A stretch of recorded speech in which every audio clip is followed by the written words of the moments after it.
हमारे उत्तराखंड में अनेकों प्रकार के ग्लेशियर हैं जिन्हें आप बखूबी जानते होंगे। लेकिन कुछ ग्लेशियर इतने ज़्यादा हिडन हैं, छुपे हुए हैं, जिसे कम ही लोग जानते हैं। इस ग्लेशियर का नाम है रालम ग्लेशियर, जहाँ से गौरीगंगा नदी निकलती है। यहाँ पर मैं पहला टूरिस्ट ऐसा हूँ। और साथ ही जैसे जैसे सर्दियाँ खत्म हो जाती हैं, बरसाती मौसम आता है, तो बुग्यालों में बकरी चरवाहे भी आ जाते हैं अपने भेड़ों के साथ, और बर्फबारी यहाँ पर हो रही है। घर पहुँचने के बाद हम लोग एक ऐसे झरने पे जाते हैं जिसकी कहानी यहाँ पर बहुत ज़्यादा अद्भुत है।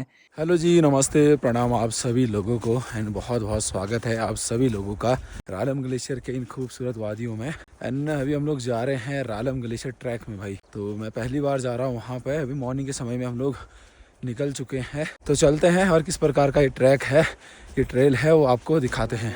बाकी जी मॉर्निंग के टाइम में यहाँ पर देखिए जो जम्बू है, पहाड़ी वाला खेतों में यहाँ पर उगाया जाता है, सारा काट के सुखाने के लिए रखा है। साथ ही सामने के पहाड़ कितने बढ़िया लग रहे हैं, और आज तो ये वाला पहाड़ कितना मस्त लग रहा है, उसके पीछे वाला जिसे सुटीला पहाड़ कहते हैं।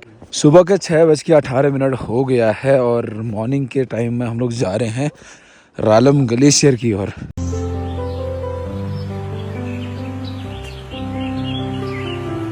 सुबह के टाइम में सारे के सारे बकरियां भी जंगलों की तरफ जा रहे हैं। कल फिर से बर्फबारी हुई थी, तो पहाड़ों के ऊपरी परत में फिर से बर्फबारी हो गई है। कम ही लोगों को इस ट्रैक के बारे में पता होगा। एक बार आप लोगों को ये वाला ट्रैक अवश्य करना चाहिए। बुग्यालों में अधिकतर घोड़े देखने को मिल रहे हैं कुछ महीनों के लिए। ये यहीं पर ही घास चरते हैं, और जब लोग जाएंगे यहाँ से नीचे, तब ये भी उन्हीं के साथ नीचे की ओर जाते हैं। और साथ ही रालम गांव से रालम ग्लेशियर की दूरी 6-7 किलोमीटर तक की है। कुछ समय के बाद हम लोग पहुंच जाएंगे। तो रालम ग्लेशियर ट्रैक का ये बेस कैंप है, मतलब यहाँ पर भी आप लोग कैंपिंग कर सकते हो। इससे आगे एक बेस कैंप तो नहीं है। सीपू वाले पहाड़ में भी लगातार बर्फबारी हो रही है, और जस्ट हम लोग मुनस्यारी से जो हंसलिंग दिखता है उसके पीछे के बहुत ज्यादा पीछे हैं। बाकी जी सामने देखिए ग्लेशियर के नज़ारे कितने ज्यादा प्यारे लग रहे हैं। ऐसे हम लोग ग्लेशियर के नजदीक पहुंच रहे हैं, इस प्रकार की खतरनाक पत्थर देखने को मिल रहे हैं। मानो ऐसे लग रहा है कि पूरा का पूरा ये देखो भाई, ऐसे टूट रहा है भाई पत्थर। बुग्याली फूलों की खूबसूरती बहुत ही ज्यादा प्यारी लग रही है। ये देखिए कुछ ही समय के बाद गौरीगंगा नदी का उद्गम स्थल भी हमें आज देखने को मिलेगा। जैसे हम लोग रालम ग्लेशियर के नज़दीक पहुंच रहे हैं, तो यहाँ पर अभी हम लोगों को चट्टानों में जंगली जानवर देखने को मिले, जिसे हम लोग भरड़ कहते हैं। तो काफ़ी ज़्यादा बड़ा इनका झुंड है, और ड्रोन देख के कुछ इस प्रकार से ये भागने में लगे पड़े हैं। तो पहले ग्लेशियर जो था ना, यहाँ से लेके पूरा उधर साइड से था। अब धीरे धीरे पिघलने के कारण ग्लेशियर जो है ऊपर साइड से, और यहीं से गौरीगंगा का उद्गम भी है। तो रिस्क लेके चलना पड़ रहा है भाई, इतना सारा पत्थर है। पूरा ग्लेशियर टूट गया है, भूस्खलन हो गया है ना, जिससे तबाही आप लोग देख सकते हैं। सामने से देखिए गौरीगंगा का उद्गम स्थल रालम से भी आती है और मीलम से भी। तो ये देखिए भाई, यहाँ से पूरा ओरिजिन है गौरीगंगा का। जो आपको पत्थर वाला दिख रहा है, पूरा बर्फ़ों पर में पूरा पत्थर भूस्खलन हो रखा है। बाकी इतने बड़े बड़े विशालकाय जो पहाड़ हैं, ग्लेशियर हैं, उन्हीं का जितना भी रिसाव होता है, वो सारा धीरे धीरे इकट्ठा होके फिर इतना बड़ा रूप ले लेती है। देखिए यहाँ से रालम ग्लेशियर की खूबसूरती कितनी बढ़िया लग रही है। और यहाँ साइड से भी देखिए भाई, अलग अलग प्रकार के पहाड़ कितने ज़्यादा प्यारे लग रहे हैं।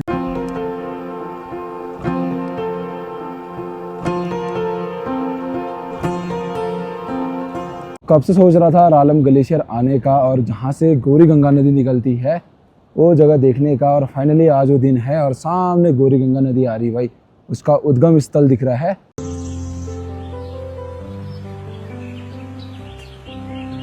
अभी हम लोग गौरीगंगा के नदी के ऊपर में है, पूरे ग्लेशियर में। ये पूरा बर्फ़ ही है। सामने देखो तालाब बन रखा है बर्फ़ का। अभी हम लोग यहाँ जा रहे हैं देखने के लिए, और जितना ये एरिया दिख रहा है पूरा बर्फ़ वाला ना मौसा जी, पूरा बर्फ़ वाला है, पूरा टूट रखा है। ये कभी कभी पूरा फिसलन हो रहा है, ऊपर से कुछ गिर रहा है। तो ऊपर साइड देखिए भाई, पूरे जानवर आ रहे हैं ना, तो इतने सारे पत्थर गिरा रहे हो। तो कब से सोचा था रालम ग्लेशियर ट्रैक करने का, तो आज वो सपना अपना पूरा हो गया है। सामने रालम ग्लेशियर के दर्शन भी हो गए हैं, जहाँ की खूबसूरती एकदम बहुत ही ज़्यादा अद्भुत है। और आप लोग भी ट्रैक करने के लिए ज़रूर आना इस ग्लेशियर में। और साथ ही यहाँ पर देखिए पूरे ग्लेशियरों में इस प्रकार से दरारें आ रखी हैं, जिसके बीच में से गौरी गंगा नदी भी आ रही है। तो भाई हम इसी के ऊपर में हैं और ख़तरा भी हमें बहुत ही ज़्यादा है। बाकी जी पूरे ग्लेशियर के ऊपर में हमारी यहाँ पर चल रही है नाश्ता। हमारी छोटी मम्मी ने अभी चाय हो गया, बिस्किट, पूरी हुरी, जितना भी है सारा अभी यहाँ के लिए भेजा था ना, क्योंकि थकान काफ़ी ज़्यादा लगती है यहाँ पे।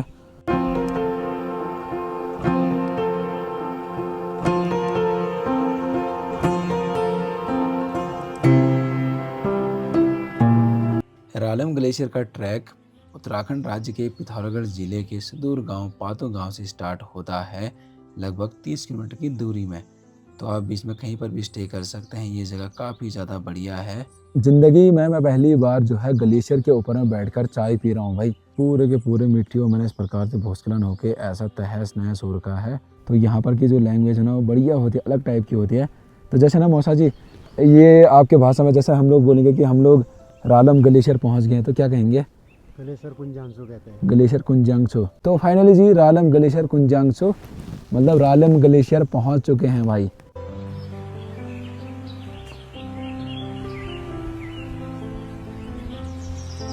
लगभग 3-4 किलोमीटर हम लोग पूरे ग्लेशियर में चल के आ गए हैं। अब हम लोग बड़े वाले ग्लेशियर के नज़दीक पहुंचने वाले हैं और देखते हैं नज़ारे कैसे होते हैं। बहुत कम लोगों ने इस ट्रैक के बारे में यूट्यूब में आपने देखा होगा।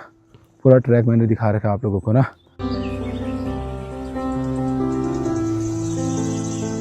पूरे ग्लेशियर में इस प्रकार के छोटे छोटे फूल खिले हुए होते हैं।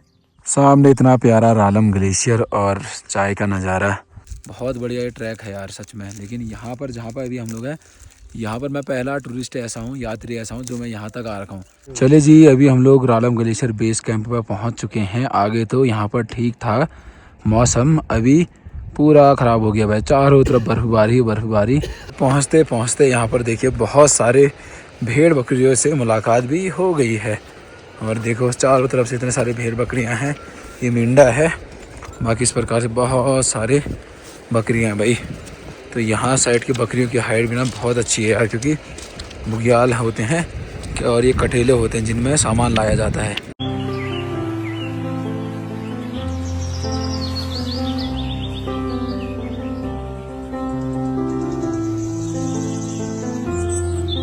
तो भाई यहाँ पर तो ये वाले शेपर्ड डॉग ने तो मेरी जान ही निकाल दी भाई। इसको देख के ना भाई मैं ऐसा कांप गया हूँ ना सच में, दूर से ही। बाकी जी रालम ग्लेशियर साइड भी बहुत अच्छे अच्छे बुग्याल हैं। तो यहाँ साइड भी देखो, अभी भैया लोग अपनी भेड़ बकरियों के साथ यहाँ रह रहे होंगे और कुछ समय के बाद नदी पार चले जाएंगे वो अपने बकरियों के साथ। और अभी तो मौसम खुल गया भाई, और बाकी इसको तो बात दिया है। और हम लोग यहाँ से चलेंगे आगे, 6 महीने तक तो बुग्यालों में रहेंगे। उसके बाद फिर नीचे नीचे की ओर चले जाते हैं, प्रवास करते हैं।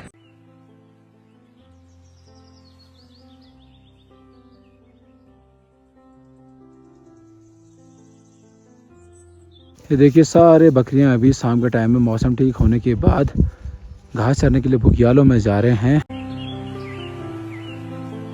तो आखिरकार जी 4:30 बजे के टाइम में हम लोग पहुंच चुके हैं गांव, और पूरा का पूरा ग्लेशियर घूम के आ गए भाई। रास्ते में अभी दीदी मिल गई हैं, और यहाँ के लोग इतने ज़्यादा मेहनती है, सुबह 4:30 बजे उठ जाके सारे कामों में व्यस्त हैं भाई। अच्छा दीदी, और सब बढ़िया?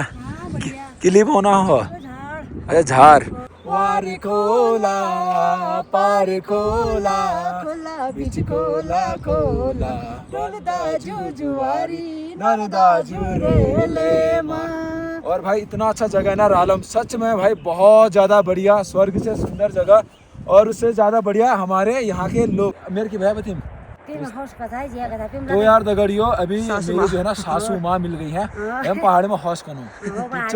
और ये हैं क्वीरी जिमिया के, क्वीरी जिमी बोलते हैं, क्वीरी जिमिया से हैं। और मेरे जितने भी बड़ी मम्मी लोग हैं उनके सारे के रिश्तेदार हैं। और भले मेरा है ना, भले लागण है यहाँ ससुराल में बढ़िया। अरे तुम एकदम स्वर्ग में रोना, यहाँ स्वर्ग में वहाँ चला जब तक वो गए चनारार्थ माल्यार्थ। अच्छा अच्छा बोले रखे थे तो मैं खिलान बेच गए। अच्छा खिलान ओ खिलना आन करान उनमें एन एन खननी एक छपेल गा दियो जहाँ पे न्याला न्याला चाचा बुयाला ठंडा पानी जाचा जाला संग जाला जाचेली पायाल जाचा बुग्याला थंड पाणी मी या युराला बुग्याला माया जाना काय मायाला जू जात. तो यहाँ पर जो दीदी जी हैं, दीदी है क्या यहाँ पे ये? तो आपको ये सफ़ेद ये दाजा, इसको दाजा बोलते हैं. हमेशा अच्छे काम हो चाहे बुरे काम हो, सुख दुख में इसको हमेशा बांधते हैं. मतलब इसी को बांध के जैसे मन्नत मीनार टाइप की जगह जाते हैं ना, जय माता दी चुनरी लेके, हमारे यहाँ सफ़ेद धागा लेके जाते हैं. ये धागा, ये जो जगह है यहाँ पे, जैसे हमारे गांव में कोई ख़त्म हो गया पातों में या फिर रालम में, उनकी अस्थियाँ कुछ टाइम के लिए अगर कैलाश जा ना पाए, टाइम लग जाए, तो उनको यहाँ पे रखते हैं, यहाँ पे और यहाँ पे. रालम गांव से लगभग आधे किलोमीटर की दूरी में एक झरना है जिसकी अपने में ही एक अद्भुत कहानी है, सतयुग की एक हकीकत कहानी है, वो भी आज आपको हम बताने वाले हैं. एक ऐसे बुग्यालों में है जहाँ पर अलग अलग प्रकार के औषधि युक्त चीज़ें मिल रही हैं. बाकी जी ये देखिए हमारे गांव में भी होता है, लेकिन अभी दीदी ने बताया कि ये खाते हैं, इसका जो तना है ना इसको खाते हैं, पूड़ी कहते हैं इसको, काफ़ी ज़्यादा स्वाद होता है भाई. तो मतलब स्वाद जो है ना गाजर की तरह हो रहा है.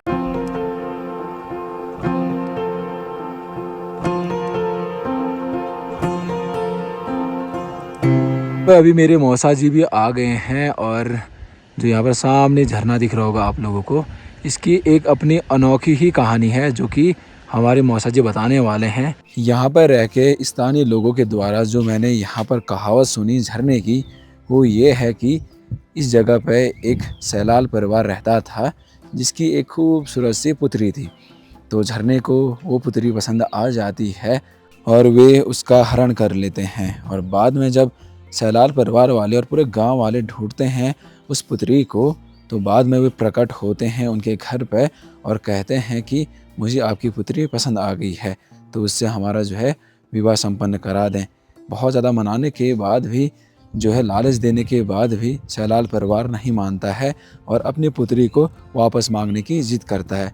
इतने में जो झरने के देवता हैं वो अत्यंत गुस्सा हो जाते हैं और उन्हें श्राप भी दे देते हैं कि तुम्हारा वंश आगे कभी नहीं बढ़ेगा. और जिससे आजकल भी कम ही सैलाल परिवार के लोग रालम गांव में निवास करते हैं. ये कहानी मैंने गांव वालों के मुंह से सुनी थी, थोड़ी बहुत गलती मेरे से भी हो सकती है तो माफ़ करिएगा.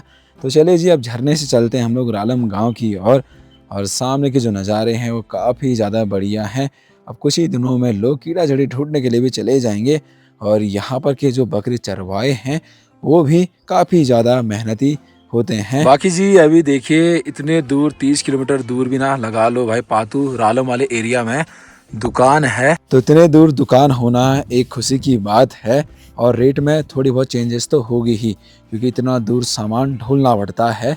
जैसे 5 का सामान 10 में मिलता है तो ये आम बात है, क्योंकि बहुत सारा चीज़ जो है घोड़े वालों को भी देना पड़ता है. फाइनली अभी हम लोग पहुंच चुके हैं रालम ग्लेशियर देख के अभी यहाँ पर रालम गांव पे, और बारिश की बूंदाबांदी और बर्फबारी आपने देखी होगी, हालत ख़राब होगी भाई, सारे कपड़े वपड़े भीग गए हैं.